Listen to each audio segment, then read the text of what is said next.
Brad Williams, Excel Prime, VSTACK, and list constants. If by now you don't understand what list constants is, go back to the very beginning, to the very, very beginning where I explain list constants. Here we have fruits, vegetables, cost. Recognize that they are stacked or compiled within curly brackets.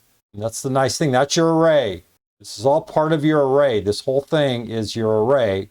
Then your second array will be B5 to C9. The nice thing here is because we incorporated this up here, up top, we said this is the beginning. This is where we planted our flag.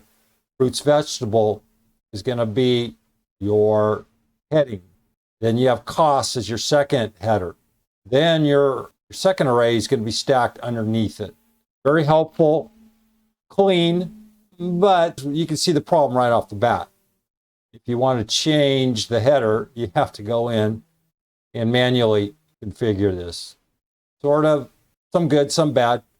Other than that, the layout, the format, the structure is the exact same thing.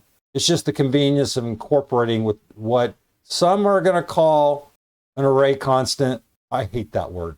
I just do. I'm not going to sit around talking to my coworkers and discuss arrays. I'm saying this is a list. So to me, this is a list constant. Potato, potato, use it as you want. Define it however you want. I'm going down my path. You can go down your own path. The outcome's still going to be the same. Brad Williams, Excel Prime. Thanks for watching.